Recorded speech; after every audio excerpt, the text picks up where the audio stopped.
In the dead silence of the dark room, where light barely filtered through the dusty shelves, I cautiously made my way between them. My heart pounded wildly, responding to every rustle in this grim labyrinth. She was here in the shadows, an elusive presence hunting me.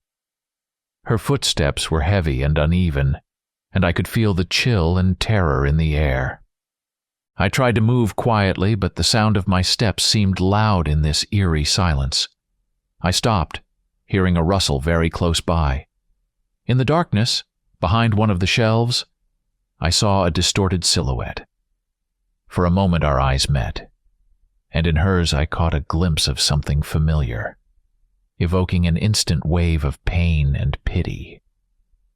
I delved into my thoughts, trying to reconstruct the chain of events that led me to these unfortunate circumstances. And then, the pivotal moment resurfaced in my memory, the beginning of it all. It was a call from John that set off a series of incredible and tragic events. It was a sunny Sunday morning.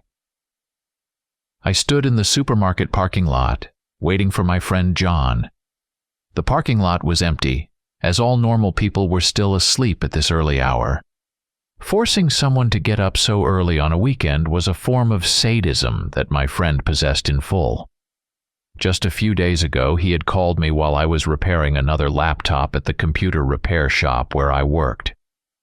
"Hey, David," he said. "I've got good news for you. This Sunday we're going camping out of town." "No thanks," I automatically declined. I knew you'd say that, but I have one argument that'll make you agree. Guess who else is coming with us?" "And who might that be?" I grumbled. "Emily, my boring friend, that very Emily. She'll be bringing a friend along. So, do you still not want to go?" Damn, John hit a sore spot. He knew I had been crushing on her for a long time. So here I was, getting up early, taking a shower, and carefully combing my hair, standing in the parking lot, waiting for the girl of my dreams. Soon, I saw my friend's pickup truck driving down the empty highway. It was painted a deep black, with fiery waves of red-orange shades on the sides, creating the illusion of flames engulfing the vehicle. On the hood was an imposing, aggressive-looking vinyl decal of a skull surrounded by electric guitars and lightning bolts.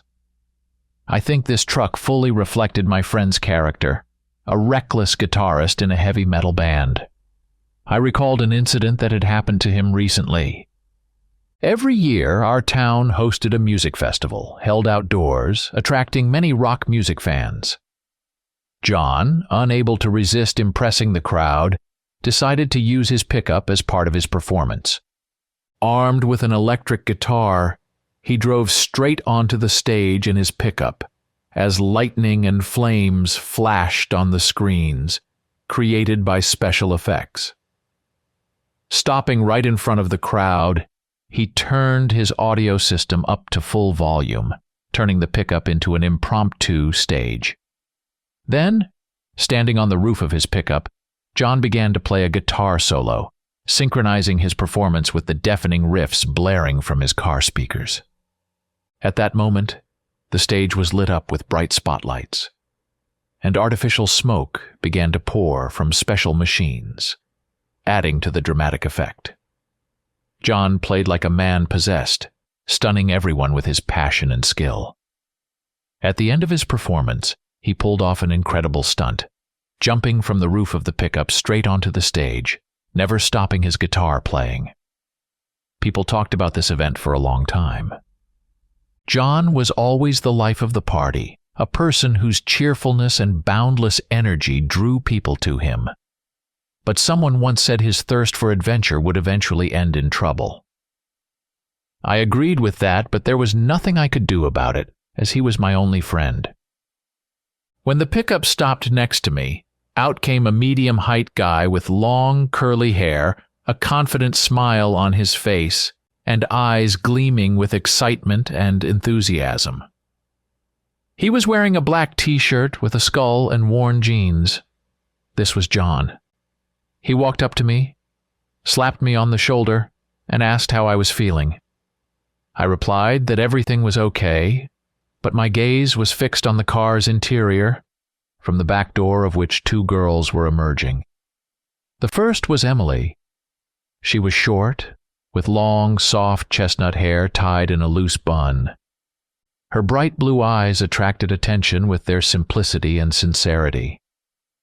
Following her was her friend Sophia, a tall girl with long black hair, dressed all in black, emanating a gloomy atmosphere and looking somewhat detached. When Emily approached us, she responded to my greeting with a sweet and slightly embarrassed smile, while her friend merely nodded in acknowledgement. We hadn't even started talking when a gray Prius quietly pulled into the parking lot, and out came a somewhat plump guy wearing large, thick glasses. I knew him. It was Patrick, but everyone called him the professor because he always studied hard and loved to share his knowledge, even when not asked. From the passenger seat emerged someone I wanted to see the least. It was a blond guy with neatly combed hair, blue eyes, and a confident smile. Many called him handsome, but only I knew how rotten this playboy's core was. His name was Tyler. I never liked him, and everyone knew it, especially John. I shot John an angry look, to which he quietly whispered in my ear, "Sorry, man, when I invited Emily, this guy was hanging around and started inviting himself. I couldn't refuse." I elbowed John in the side. What annoyed me most about Tyler was that he constantly hit on Emily. She politely brushed him off, but he didn't stop trying. Apparently, he decided not to miss his chance this time either. As we gathered in a circle, an awkward pause ensued, which John, of course, broke. "So, folks, we're going to a place my uncle's friend told me about. The views are amazing. There's a river nearby. We'll set up camp and have a blast." We nodded without much enthusiasm. Before leaving, we went into the supermarket and stocked up on food and drinks. In the outdoor section, I noticed bear spray. Taking it in my hands and examining it, I heard a snort behind me. It was Tyler. "What? Scared of bears?" he asked mockingly and laughed as he walked away. "Jerk," I thought to myself, and still put the spray in the basket. Soon we loaded everything into the pickup's bed and set off. I sat in the passenger seat next to John, fortunately with the girls in the back, and a disgruntled Tyler who had tried to ride with us, following in the Prius. Soon we left the city. The destination was about 50 miles away. The journey was pleasant, the road taking us farther away from urban life, with the surroundings becoming increasingly wild and untouched with each mile. Upon arriving, we found the perfect spot for our camp. It was on a small elevation, offering a view of a wide, calmly flowing river. The river's water was clear and cool, sparkling under the evening sun. Dense forests stretched along both sides of the river, creating a sense of seclusion and peace. We decided to set up camp on a small clearing surrounded by tall trees. There was enough space for our tents and a campfire. The forest made quiet sounds, the rustling of leaves, the singing of birds, and the distant noise of the river. The air was fresh and filled with the scents of pine and earth. After pitching our tents, we gathered firewood. It was already around noon, so we decided to have lunch. Setting up the grill, we roasted some meat. Soon, a pleasant aroma spread throughout the area. Satisfied and content, John burped and patted his belly, earning a reproachful "John" from Emily, and then decided to break the silence. "You know, guys, this place is great, but my uncle told me about another spot nearby. Should we take a walk and check it out?"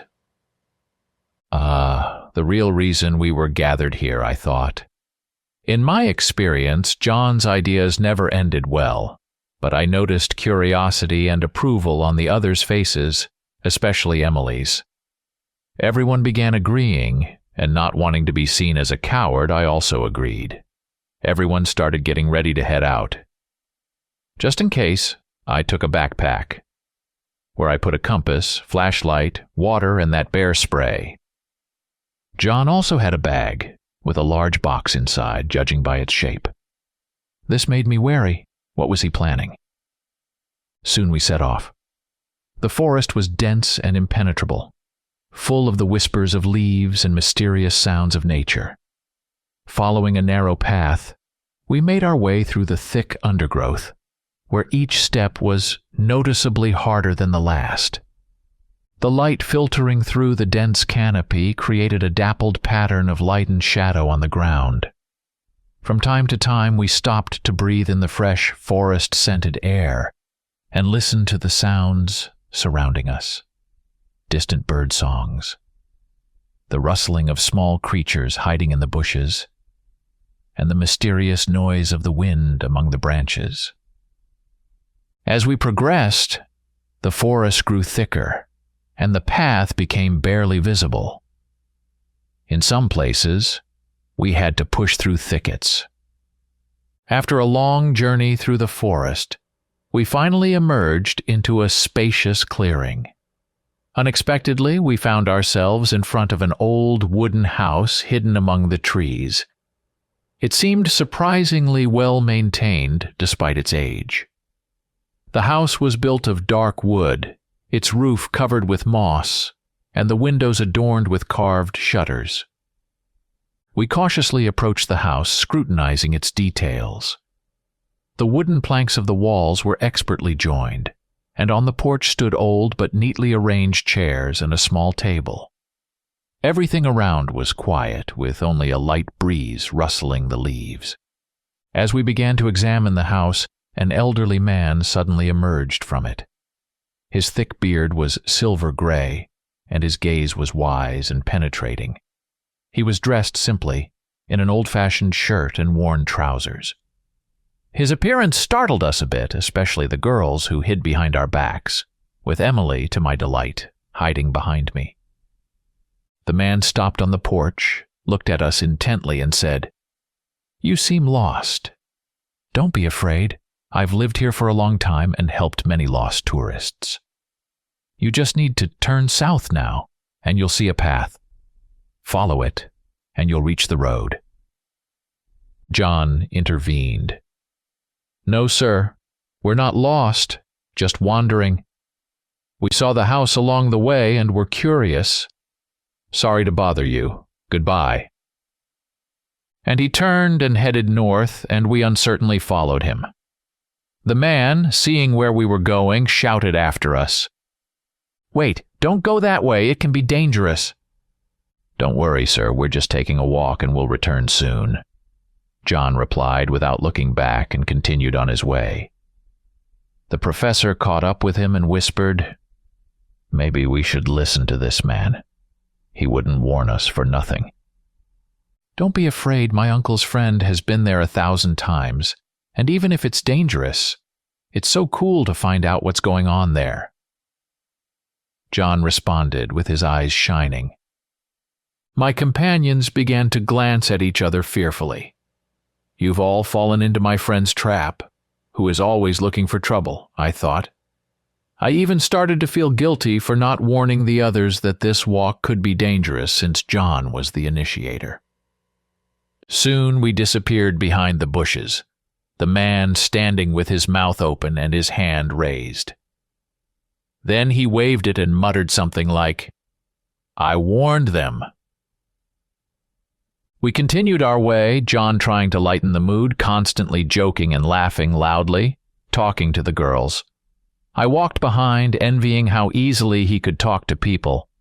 I wanted to talk to Emily, but didn't know where to start.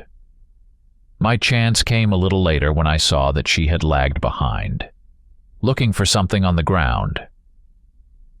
I approached and asked what she had lost. "A bracelet. I recently knitted it," she replied. Like a knight, I threw myself into the search and soon found it. It was a beautiful knitted bracelet made of threads, indicating that the maker had considerable knitting talent. My joy knew no bounds, especially when she smiled at me with her bright smile. "Thank you," she said. "My grandmother taught me to knit. It's a kind of reminder of her." "You're welcome. By the way, you're really good at it." "Maybe you could knit me one as a thank you?" I asked cheekily. She smiled and was about to respond when suddenly something moved in the bushes. It was something huge and hairy. It was hard to see and say anything definite about it. Emily got scared and hid behind me. I guessed it might be a bear and reached into my bag for the spray. But suddenly everything went quiet. Sophia and Tyler ran up to us, asking what we were doing and eyeing us suspiciously. Emily began to explain, saying she had lost her bracelet, and I had helped her when we saw something like a bear in the bushes. "A bear?" John asked, surprised as he approached. "There are no bears in this forest. Maybe it was a boar." "Maybe," I replied uncertainly. But it seemed too big for a boar. John walked into the bushes where we had seen the creature, then looked around. Finding nothing, he called us to follow him since we were almost at our destination. Soon John stopped and looked around. Giant pine trees grew all around, completely blocking out the sunlight, creating a dim twilight. He then bent down, searching for something on the ground, and soon a victorious shout echoed. He called us over and showed us what he had found. It was an iron hatch. The surrounding ground was covered with moss and fallen leaves, making it almost invisible if you weren't looking closely. The hatch looked old and rusty, made of heavy metal. It was square-shaped with a recessed handle for opening. There were no inscriptions or markings on it, only the traces of time and corrosion. John tried to open it, but it was locked. Then John took off his backpack and pulled out a drill box labeled 850 watts, and boasting that it could drill through any metal. Taking out the drill, he saw our surprised faces and explained that his uncle's friend had found this hatch recently and told John about it. Then, determining roughly where the lock was, he began drilling. There was nothing for us to do but sit nearby and wait for him to finish. After about 20 minutes of drilling and constant tugging at the handle, the hatch finally gave way and opened. We crowded around the hole and peered inside. The hatch descended deep into impenetrable darkness. You could climb down using a vertical ladder made of rebar. We looked at each other, waiting for someone to volunteer to go first. Then everyone looked at John since it was his idea, but suddenly Tyler volunteered. Apparently he wanted to show off in front of the girls. Making a serious, heroic face, he took a flashlight and began to descend. We watched him. After a while, he disappeared into the darkness. We waited to see what would happen. About 5 minutes passed, but there was no word from Tyler.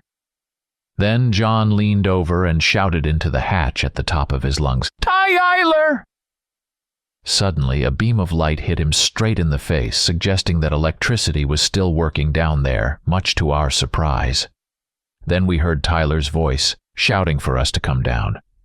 John was the first to start descending, followed by the others. I brought up the rear. Honestly, I didn't really want to go down there. I looked around. It seemed like no one was around, but as my head was almost submerged in the hole, I caught a movement out of the corner of my eye. I stopped sharply and began to peer in the direction of the bushes, but saw nothing. A bad feeling lingered. Sighing wearily, I continued my descent. The shaft was about 30 feet deep, which seemed quite deep to me. Finally, I jumped onto the level floor and looked around. We found ourselves in a long, narrow corridor. The walls, covered in pale gray tiles, had held up fairly well, though there were chips and discolorations here and there. Weak but working neon lights flickered on the ceiling, creating a grim but sufficient illumination for inspection. The floor was covered in linoleum, which had peeled and curled in places, exposing the old concrete beneath. On both sides of the corridor were heavy metal doors with numbers and markings, many of which were already rusted and dusty. Some doors were ajar, leading to rooms that once served as laboratories or experiment chambers. The glass in some doors was broken, revealing dark, abandoned rooms. Along the length of the corridor ran pipes and wires, some of them sagging or detached from the walls, testifying to the long-gone days of activity. The air was filled with the smell of mold and old electronics, and the silence was broken only by our footsteps and a distant hum coming from the unknown depths of the laboratory. Everyone stood, curiously looking around. It was astonishing that this place still had functioning elements. I saw Tyler standing proudly near an electrical panel. The professor, especially excited, always loved places like this. He entered one of the rooms, then peeked out and beckoned us over. When we entered, we saw an old laboratory. The walls of the room were lined with old, peeling white tiles showing signs of age and long-dried stains of unknown substances. In the center stood a long work table covered in a layer of dust. Scattered across the table were various lab tools. Test tubes, flasks, pipettes, all coated with a thick layer of dust and forgotten for many years. In the corner of the room was a cabinet filled with numerous glass jars, many of which were still sealed, containing unknown chemical compounds, colored solutions, and powders. Some jars were broken and their contents had dried up, leaving colorful traces on the shelves. An old microscope, covered in dust, stood on one side of the table, as if forgotten in the middle of an important experiment. Next to it lay notes and records on sheets of paper, their ink faded, making the text barely readable. Spreading out around the room, we began examining everything. The air was filled with sighs and exclamations of amazement, especially from the professor, who nervously moved from one corner of the room to another, excited by the discovery. Meanwhile, I noticed John carefully placing several tools into his bag. Suddenly, the sound of breaking glass and a frightened scream echoed. I quickly turned and saw Emily with a cut finger, which was stained green from the liquid in the broken test tube, whose shards lay on the floor. Rushing to her, I pulled out a water bottle and a bandage to immediately clean the wound and prevent infection. After all, no one knew what was in that tube. Carefully treating and bandaging the wound, I breathed a sigh of relief, seeing that the injury was not serious. Emily smiled gratefully at me, and I felt incredible happiness from being able to help. Seeing that everything was okay, John warned everyone to be more careful. We continued exploring. Exiting into the corridor, we began to peek into each room one by one, but there was nothing of interest until we heard a loud, frightened scream. We turned and saw Sophia running out of a room we had not yet checked. Her face was scared, and she was trembling all over. We asked what was in there, but she didn't answer immediately, instead pointing a shaking finger at the door. "There's something horrible in there. I can't," she stammered. "You have to see it for yourselves." We decided to check it out and cautiously entered the room. When we saw what was inside, we gasped in fear. Everyone reacted differently. John whistled. Tyler jumped back in fright. The professor tremblingly fell to the floor, and Emily screamed and covered her mouth with her hands. I simply stood, dumbstruck and mesmerized by what lay before us. In front of us stood a huge capsule about 10 feet in diameter, filled with a shimmering green liquid. Inside, suspended in this mysterious substance, floated an enormous head resembling that of a wolf, but many times larger and with distinct differences from a regular animal. This head looked more like a monster from a fantasy story, with sharp fangs and grotesque, unnatural features. To grasp its size, imagine an adult man spreading his arms wide but still unable to encompass it completely. Around the capsule were numerous wires connected to various devices and screens that blinked and displayed various data and graphs. These screens seemed to monitor the condition or some parameters of the capsule and its contents. The room was dimly lit by the monitors and the soft glow of the liquid in the capsule, creating a gloomy and mysterious atmosphere. We stood, stunned by this sight, trying to understand what kind of experiment this was and what its purpose could be. Once we came to our senses, we began to look around. John pulled out his phone and started filming. We moved closer and looked at the head inside. Up close, it seemed even more realistic and terrifying. Have you ever been to a zoo and seen a tiger?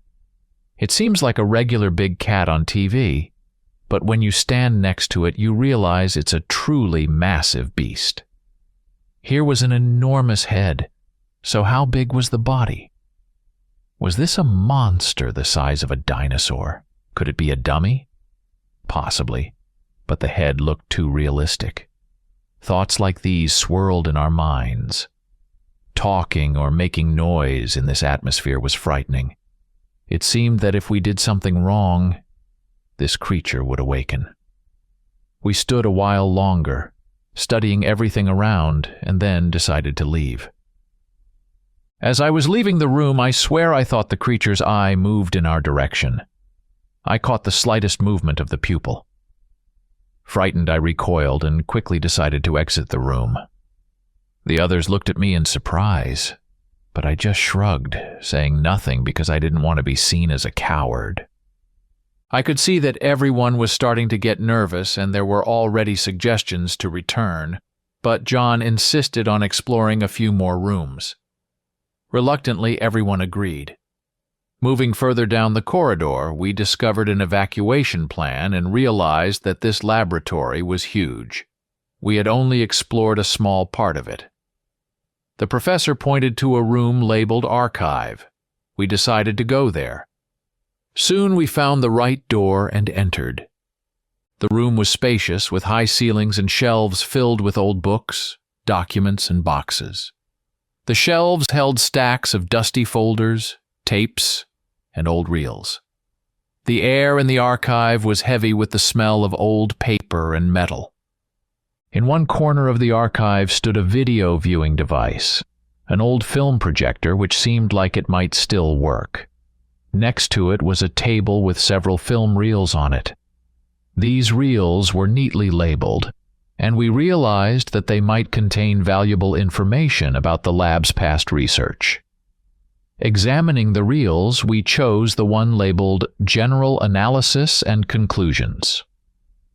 Preparing the projector, we inserted this reel. Once the device was turned on, the archive wall turned into a screen, showing frames from an old film. The image was black and white, a bit shaky but clear enough to make out the details. We held our breath in anticipation of learning the secrets hidden in these old records. The screen showed a man in a white lab coat standing next to a huge capsule. He seemed vaguely familiar to me. To date, it has been 65 days since the start of our research, he began his report. We have discovered that the head in the capsule is alive but does not respond to external stimuli.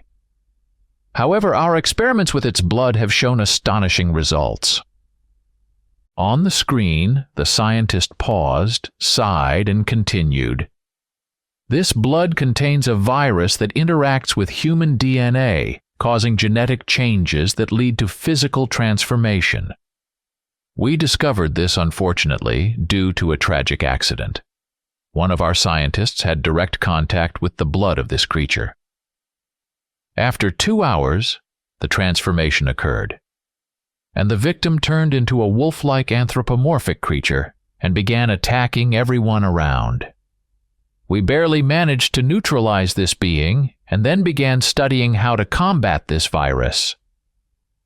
Suddenly, the image on the screen flickered and the video skipped ahead. "We have developed an antidote," the scientist continued, holding a vial labeled HN13. "It must be administered within the first 2 hours after infection to prevent the transformation. The first signs of infection include a sharp increase in body temperature, changes in eye color, accelerated hair and nail growth, as well as increased physical strength and aggression."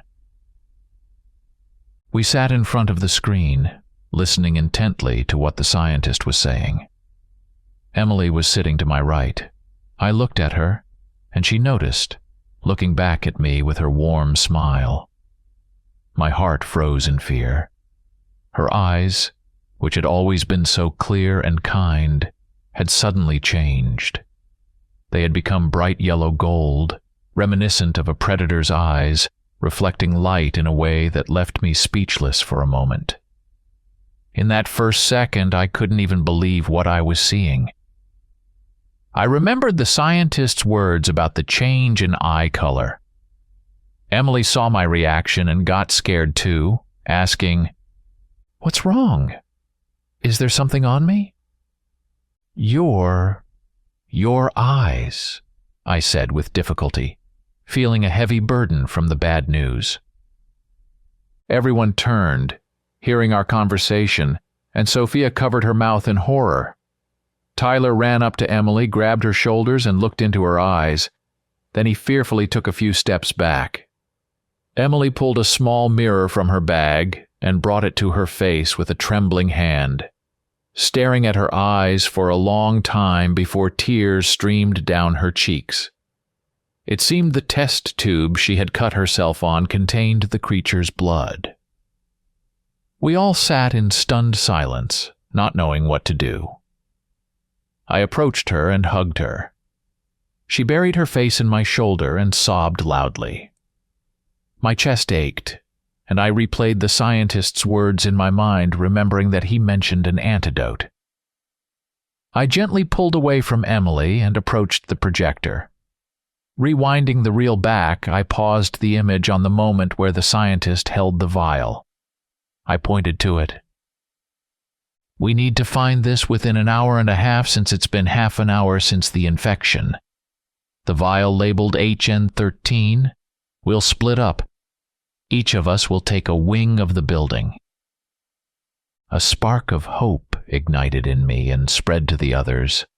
Even Tyler nodded in agreement. We divided the areas among the 5 of us, leaving Emily to sit in the archive. I set a timer on my watch and ran with all my strength. Every second was crucial. Soon I reached door number 37, labeled Experimental Laboratory. I yanked the door open and burst into the room. It was shrouded in a gloomy atmosphere filled with shadows and cold. Surrounding me were rows of capsules, each containing dead chimeras immersed in green liquid.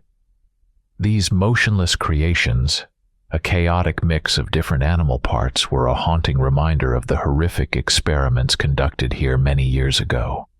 The air reeked of decay and chemicals, making my throat clench with revulsion. I had no time to study my surroundings. My head swiveled in search of the antidote, but it was nowhere to be found. Suddenly, I noticed a dark figure gliding in the shadows. I quickly hid behind a nearby table, my heart pounding wildly in my chest. When I dared to peek out, a horrifying creature lunged at me. Its eyes burned with yellow fire, and its sinister fangs glinted in the flickering light. Its fur was dark and thick, and its muscles twitched with rage and power. Instinctively, I jumped back. The beast lunged again, smashing capsules and splattering green liquid everywhere. Glass shards flew, and the grotesque creatures fell to the floor with a wet thud. I thought it was the end, but at the last moment I remembered the bear spray in my bag. Grabbing it, I quickly turned and sprayed the beast right in the face. The spray worked. The werewolf howled in pain and fury, knocking the spray from my hands and breaking it. Clutching its mangled face, it fled into the dark corridor. What was that? I stood in shock, surrounded by the wreckage of the laboratory. Breathing heavily as if after a sprint, I tried to calm down and collect my thoughts. Could there be other infected creatures here? I needed to warn the others. But first, I thoroughly searched every corner, finding no antidote. I ran into the corridor, but it was empty. I remembered everyone had scattered throughout the building, and finding them now would be problematic. I checked my watch. Time was running out. Hoping the others were okay, I ran, checking each room along the way. Finding nothing, I started to wonder what to do next. Standing in the middle of the corridor, I suddenly heard a terrifying scream of pain. I ran towards it and saw that the others had also gathered: Sophia, Tyler, and John. It felt like a plunge into icy water. Professor was missing, and it was likely his scream we had heard. My companions exchanged frightened looks. John asked, "What's going on?" I didn't explain, but ran into the room from which the scream had come. It was a large room filled with archived documents neatly placed on shelves that resembled library sections. Shelves stretched along the walls and throughout the space, creating narrow passageways between them. The air was filled with the faint smell of old paper and dust, and the dim light from rare lamps gave the room a gloomy and mysterious atmosphere. We cautiously made our way between the rows of shelves, looking for signs of the professor. However, what we found was worse than anything we could have imagined. Behind one of the rows, in an alcove between the shelves, we saw my friend's body. It was brutally mutilated, as if attacked by a monster. Pages and documents were scattered around, creating chaos and disorder. The floor was smeared with blood that had not yet fully dried, and the air was thick with the sharp metallic smell. This discovery froze us in horror and grief. Sophia was trembling with fear, her face pale. Tyler squatted, trying to comprehend what had happened, and John stood in the corner, nervously fidgeting with his flashlight. Perhaps he blamed himself for bringing us here.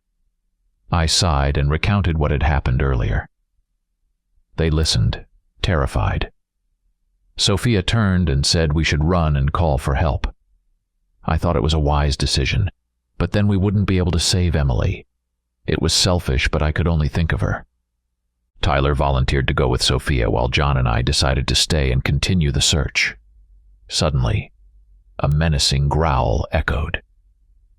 We quickly turned around, realizing the danger was near. Sophia panicked and ran for the exit. We followed her, finding the corridor empty. Sophia hurried toward the hatch through which we had entered, with Tyler following. John and I stood there, pondering where the antidote might be. Suddenly, we heard a noise and simultaneously looked up. Something was crawling along the ceiling, or rather inside the ventilation system. John and I exchanged glances and understood how this creature moved. To our horror, we realized it was headed where Sophia and Tyler had gone. We ran after them. I checked my watch. Only half an hour left. A knot tightened in my chest. Would we make it in time to save Emily? The creature moved quickly, and soon the noise in the ventilation system quieted ahead. We ran as fast as we could, rounding corners and trying to speed up. When we were almost at the hatch, we saw at the end of the long corridor the werewolf jumping on Tyler, who fought with all his might to fend it off. To our horror, we saw Sophia's body lying near the struggle. John ran faster and kicked the creature, sending it flying against the wall. It hit the wall and collapsed to the side. Growling heavily, the werewolf slowly began to rise on its hind legs. I ran to Tyler and helped him up. We stood facing each other, waiting for the first move. The werewolf was breathing heavily, its chest rising and falling, green liquid dripping from its mouth. We noticed it was crouching, preparing to jump. Suddenly we heard a noise, as if someone had fallen from a height onto a marble floor, followed by gunshots. The werewolf was shot midair and, spraying green blood, fell right in front of us. Twitching in convulsions, it let out a pitiful moan and died. In shock, we turned around. Standing near the exit staircase was the elderly man we had met at the house in the forest. In his hands was a large double-barreled shotgun, smoke rising from its barrels. He approached the creature, bent down to ensure it was dead, then rose and walked over to Sophia, checking her pulse. Sighing regretfully, he told us she was gone. We stood in sorrow, looking at her body. The man pulled us from our thoughts. We need to leave quickly. It's not safe here. I was about to thank him for saving us and tell him about Emily, but when I looked closely at his face, I remembered where I had seen him. It was not for nothing that I thought the professor in the video looked familiar. It was our savior. I ran to him and grabbed his sleeve. "Sir, it's urgent. Where can we find the antidote? Our friend is infected. You have to help us." He gently pushed me away, then sighed heavily, slinging his gun over his shoulder, and said wearily, "There is no antidote. The last doses were destroyed, and the scientist who developed it lies before you." We looked at the werewolf's corpse in confusion, and the man continued, "It happened 30 years ago during a catastrophe here." "What do you mean there's no antidote?" I cried desperately. Then I checked my watch, only 15 minutes left. I turned and ran back to the archive where Emily should still be waiting for us. Behind me, I heard the man shouting, trying to stop me, but I kept running. They had no choice but to follow. Soon we arrived at the location, and I burst into the room, but to my horror found no one. Desperately, I called Emily's name, but there was no response. I was about to run out to search for her, but the man grabbed me firmly, preventing me from escaping. I looked at him angrily, but he said, "Calm down. I need to explain. It's too late to do anything. Going after her will only put you at risk." I tried to break free from his grip, but John and Tyler came over and placed their hands on my shoulders. I was angry and wanted to hit them for being traitors, but John quietly said, "Calm down, my friend. Let's hear what he has to say." I reluctantly nodded, and they loosened their grip. The man released me, stood in front of us, and began his story. "First, let me introduce myself. My name is Alexander Weiss. I used to work as a geneticist at the local university. We studied the genetic basis of diseases and everything related to it, uncovering complex connections between heredity and health." He placed his rifle on the table and began pacing the room, recalling the past. One day, a man approached me. As far as I knew, he was very wealthy and influential. Before telling me what he wanted, I was required to sign a non-disclosure agreement. I immediately understood the seriousness of the matter. A car was sent for me, and we drove to the mountains nearby, where there was an abandoned mine. The place was cordoned off, with armed guards all around. They searched me and took me inside. After descending quite deeply, we found ourselves at an entrance formed by a collapsed wall, leading into a massive cave. When I entered the cave, a breathtaking sight unfolded before me. It resembled an ancient temple. The walls were adorned with mysterious symbols and drawings depicting animals, astronomical signs, and incomprehensible writings. The air was filled with a sense that each symbol carried a part of a long-forgotten history. In the center of the cave, on what looked like a stone altar, lay a gigantic wolf's head. Its powerful fangs and dark fur with unusual markings evoked a mix of fear and admiration. The head's eyes were closed as if this creature were frozen in time, like a sacred artifact or object of worship. Around the altar were various items that seemed to be used in ancient rituals: old vessels, stone knives, and amulets. Dim light filtered into the cave through narrow cracks, creating a mystical atmosphere, and I felt that each step was filled with mystery and ancient magic. I was sent here to study what this creature was and what it was capable of. So I got to work. Day after day, we conducted experiments, uncovering new information that stirred the mind. Soon, this laboratory was built, and we continued our research until the first case of infection occurred. That's when we realized the blood of this monster contained a virus capable of altering human DNA and transforming them into monsters. Legends and myths were becoming reality, which both frightened and inspired us. One day I noticed the head was still alive.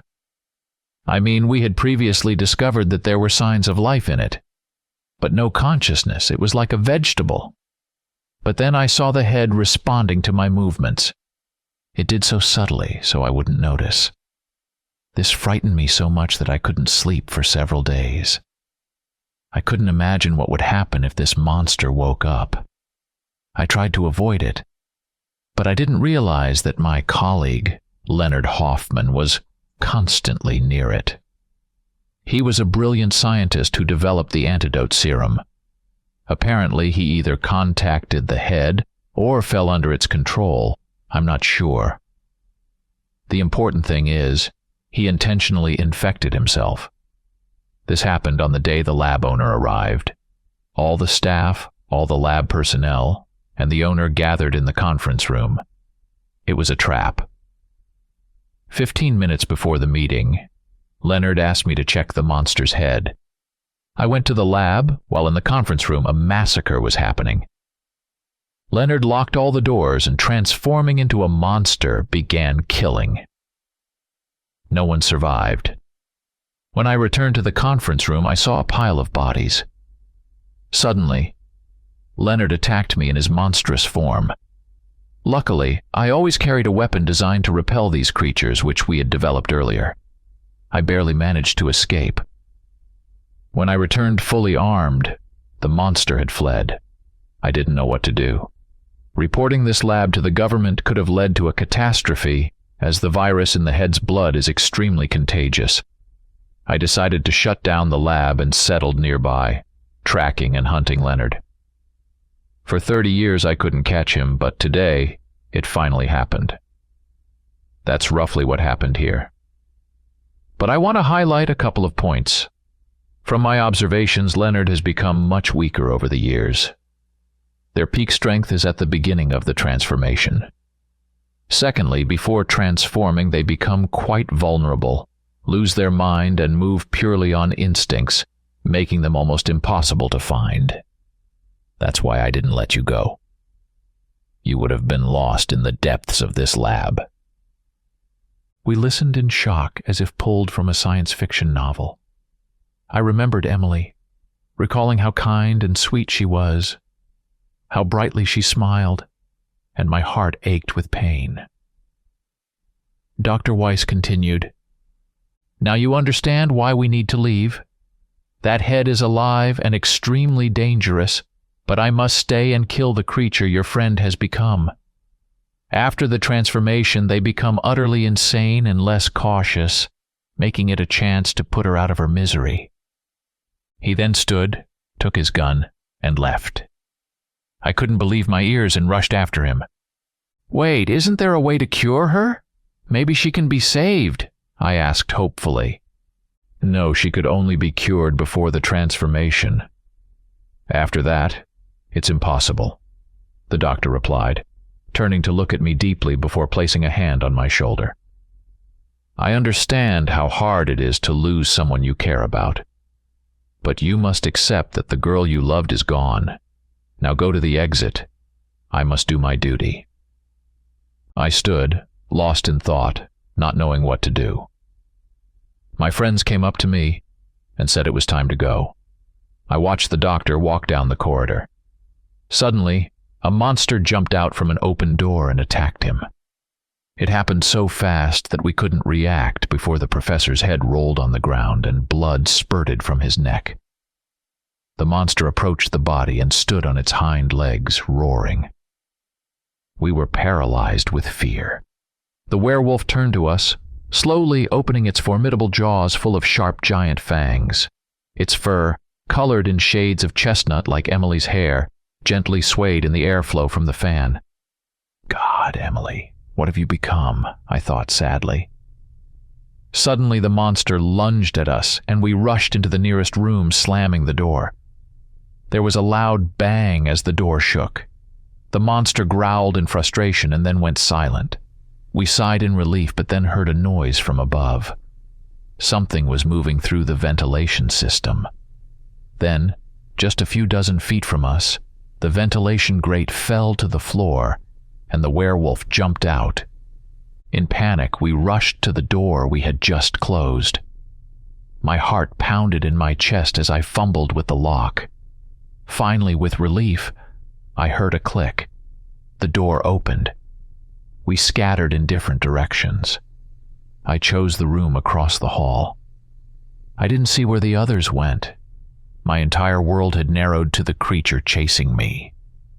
It seemed to have chosen me as its target, slamming into the door behind which I was hiding with enormous force. This was the same room where the professor had died. This time, the werewolf wasn't looking for a way through the ventilation. It decided to break down the barrier. I stood there, unable to look away, watching as the creature repeatedly threw itself at the door until it broke through. Not waiting for it to enter, I ran along the shelves. Hiding in a corner, I crouched, trying to quiet my breathing. I felt the presence of the werewolf, its heavy steps causing the walls to shake.